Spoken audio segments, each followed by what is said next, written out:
So, there's actually a couple things I would like to mention before starting Chapter 3. Firstly, these screens. One of these appears for Chapter 1 as well, but I forgot to talk about it. Basically, when you make a major decision in this game, on top of it affecting your personal story, that choice will also be logged and then uploaded to some server. And at the end of each chapter, the game will use this information from players all around the world to show you the ratio of players who took each of the chapter's major decisions. This is extremely cool, and apparently a mainstay of Telltale stuff as well. It's incredibly interesting to see how your own playthrough stacks up against the rest of the world. How much in the majority or minority are you? Where do you personally differ from the norm? This screen might even clue you into routes you didn't even know were possible. It's pretty neat. Another thing I'd like to talk about is the comments. I really should have foreseen this, but another benefit to uploading this essay in chunks is that people are able to answer my questions and ask their own questions as I am working on it. And I am really grateful for people who have left their feedback on the essay so far. It's greatly appreciated, and heck, let's go over some of them now. Apparently some people like the strange talking animations. The biggest reason is that they remind them of old school machinimas. Now, I am not explaining machinimas in this video, that's a whole can of worms in and of itself, but back in the day there were, and heck still are, a lot of Minecraft fan animations, tons of which, especially since a lot of them are music videos for whatever reason, came up with their own ways to animate talking onto the normally mute Minecraft characters. And I guess how the speaking is animated in this game makes some people nostalgic for these styles of videos. I will say that while I still think these look super weird and distracting, I can definitely see this angle. And heck, if anything, I'm actually a little curious now if these were a direct inspiration, or even if people who worked on animations for this game were machinima creators back in the day. A question I got a couple times was, am I going to be covering... Okay, would you believe me if I told you that this game had a sequel? Minecraft Story Mode Season 2. People basically asked if I was going to talk about this in this essay. The short answer is no. In fact, I've never actually played this game. I would like to, but the thing is, this game is too delisted, no library in my area has it, and from what I can tell, physical copies of it are quite rare. At least on Switch, that seems to be the case, and that is the version I would prefer to play, since I'm assuming I'd be able to transfer my save data over. So yeah, I will not be talking about Season 2, unfortunately. I wouldn't be against making an essay about it someday, though it's not in the cards right now. I also got this massive comment from Sweetheart Rose answering pretty much every conceivable question I had in the last video. Let's run through a bunch of these real quick. Telltale games releasing episodically is a normal thing, and even releasing ununiformly is too to a certain extent. The reason for it here is that they were almost done with episode 5 by the time episode 1 released, making releasing them on a clean monthly basis easy. And then from there, they kind of made more chapters based mostly on community feedback, which isn't a half-bad way to do that sort of thing, even if it does lead to some uneven release schedule like this. Similar to how Eligard runs Redstonia and Magnus runs Boomtown, Gabriel actually runs the opening town of the game. I don't recall if that's ever mentioned anywhere, but apparently that is the case. Although this town doesn't have an official name for whatever reason, but most fans call it EnderCon, after the name of the event it runs. Nowhere does appear in Chapter 4, actually, and was likely only given a name to balance how a few people from Redstonia get names. Also, Aiden, one of the Ocelots, this Butcher, and this guy are all voiced by Matthew Mercer. This booby-trapped roof, I didn't mention this, but I guess I did find it a bit odd how nothing seems to activate here, but apparently during this decision, if you hold on to the amulet, you have to run through it yourself, and apparently Jesse can get nicked by an arrow here and it will stick into his leg for the rest of the scene as well. So that's kind of funny. Ruben did want to make a pig with that pink wool, and in fact, Ruben in pink wool is actually kind of a running theme here. The Witherstorm appearing in the background here is apparently a glitch, and they also went out of the way to explain a few more character fighting styles I didn't go over. Thank you so much. I love seeing comments like this and taking a look at them. Might be something we periodically do in this series moving forward. Picking up right where we left off, we're locked in the library after fighting Ivor, and our amulet is telling us that the way to Soren is straight down. We drop into a cave, get harassed by some bats, which, Bats! Ah! Why are we screaming? everyone makes a big deal about for some reason. Bats are like the most harmless mob in this game. They're more annoying than anything else.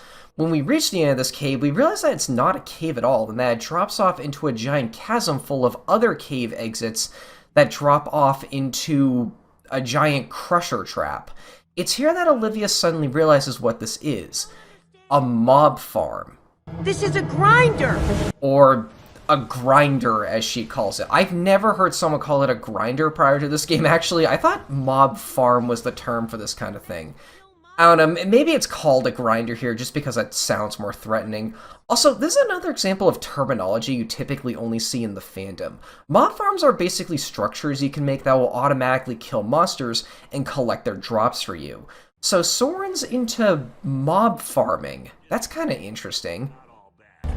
Creepers! Oh man, another action sequence. Also, is it just me or does this creeper's animation freeze here? I actually kind of like this opening sequence. Inside of a mob farm is a pretty unique place to have a battle. Love when the game does that sort of thing, just incorporate things you would only see in Minecraft into the game's set pieces. A structure literally built this way wouldn't actually work as a mob farm, to be perfectly honest, but it's heavily based off of one that would. Specifically the kind where you build a giant dark structure that mobs will spawn inside of, since mobs spawn in the dark, and then you use a combination of redstone and water to push them into either a trap or to just outright kill them with fall damage. And given that this probably wouldn't make for a pretty fun battle arena, they clearly took some creative liberties here, and it made for a pretty memorable part of the game to me. This shot is kind of funny too.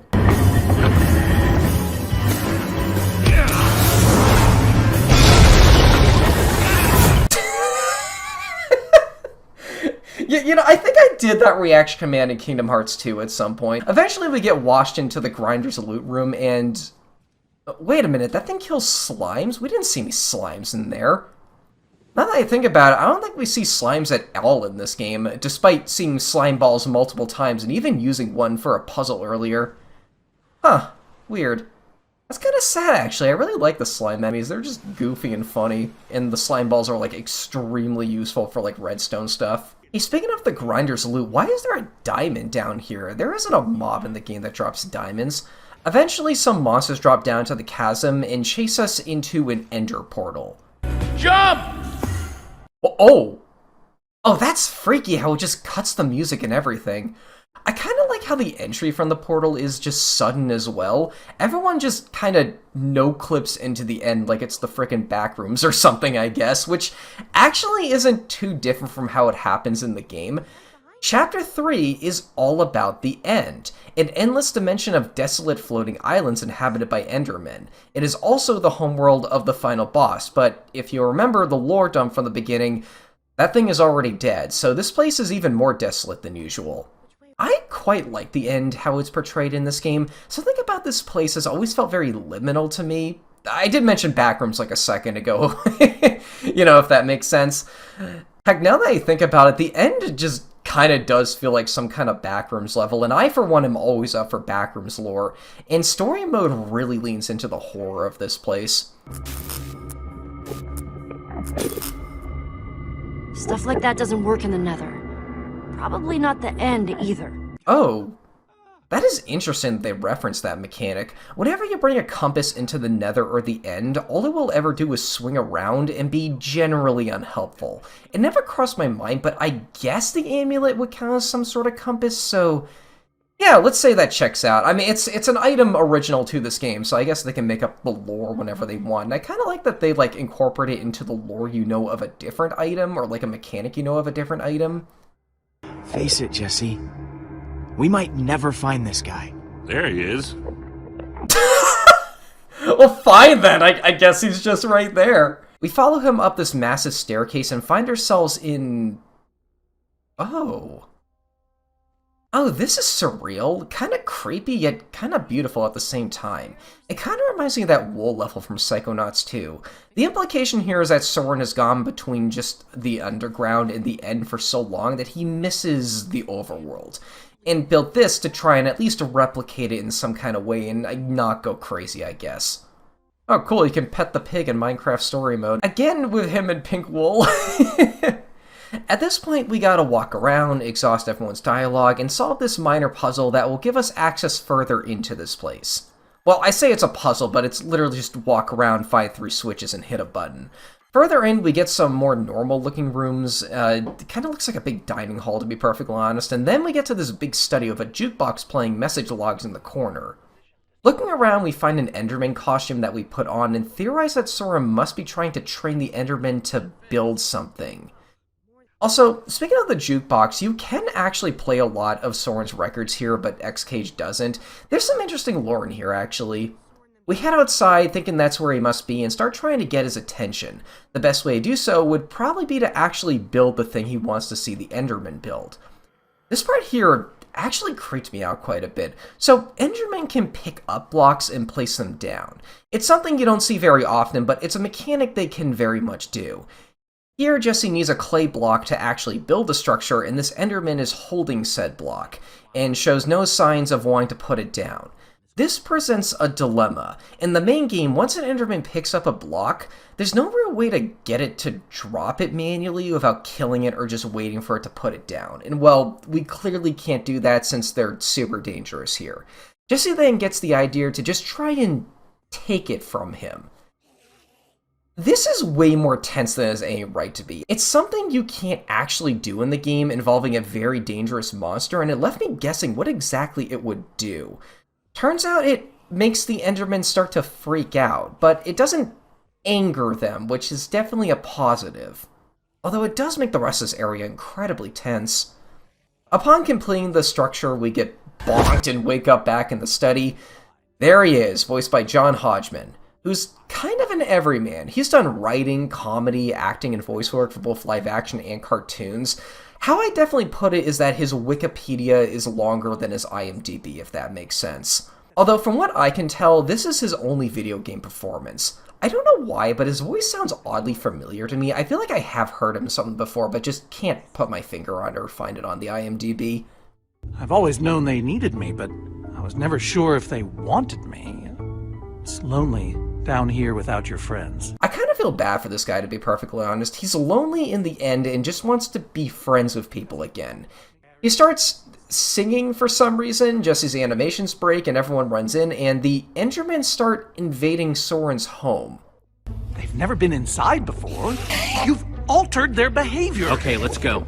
You know, I kind of relate to this guy in that sort of way too. I too love to have everything meticulously planned out and tend to get pretty distressed when things go wrong. These things have gone hostile though, so it's time to escape.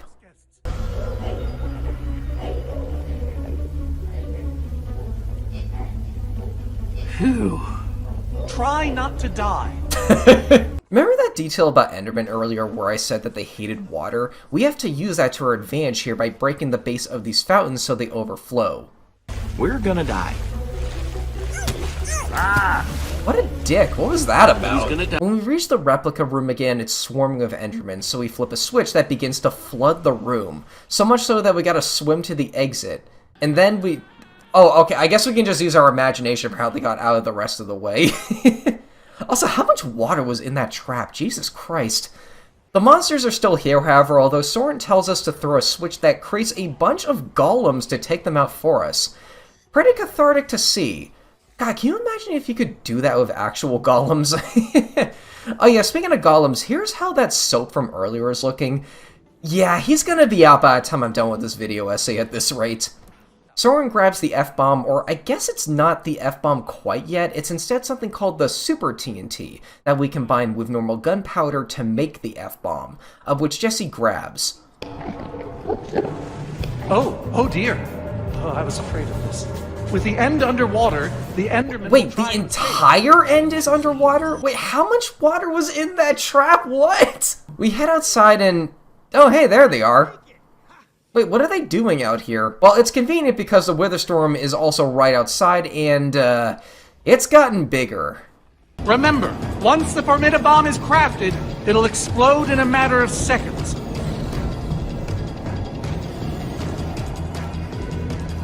It means whoever... That was a long pause. Jesse volunteers to be the one to make the F-bomb, and both Ellegaard and Magnus volunteer to lend us their armor. You can pick whichever one you want here. Whatever armor you take here, Jesse will then be wearing for quite a while actually, and then the person whose armor you took will be in a more casual outfit from then on, and they both look pretty cool. It kind of makes me wonder what Soren or Gabriel's casual outfit looks like. It never crossed my mind that that's like armor. I kind of assume that that's just how they, wear or what they wear, I don't know, man. I like little subtle, clothing outfit design changes like that. We put the crafting table down, start to build the bomb before we get tractor beamed away. Ellegaard gets thrown back, and while suspended in the air, we make the thing anyway. We kick it into the storm. Our gang hooks us with a fishing pole so we can be pulled to safety, and the bomb detonates. When we wake up, before us is... That is gnarly. It's got a ribcage and everything. That actually looks really gruesome for what I expect to see in a Minecraft thing could get away with. But not everyone survived. You fought valiantly, my friend. You and I both know my fight is over. And you could probably guess this yourself, but if you choose Magnus's armor instead, he would be the one dying here instead. We rush into the remains of the Witherstorm to help people, because apparently it didn't actually kill them. I actually found this kind of funny, but the three people Jesse directly helps here are literally recolors of each other. Thank you, balding generic villager. When we get to the center, we find the command block powering the thing still intact. It turns back on, tries to suck us in before Gabriel comes out of nowhere to save us. But something looks off with him. His eyes are a pastel purple, his skin is pale, he doesn't quite know what's going on or who he is. It's as if he's zombified or something. Who's Gabriel? That's the least of our problems though, as the Witherstorm not only reawakens, but splits into 3. And that's where the chapter ends. How in the world are we gonna deal with this? Well, I guess we'll find out next time. As usual, thank you to my Patreon supporters. As always, we're gonna blot Sean and Great Wolf. Consider giving the video a like and following my Twitter Discord for more updates and just, general hangout stuff, general YouTuber stuff, and I will see you folks in Chapter 4. Thanks for watching.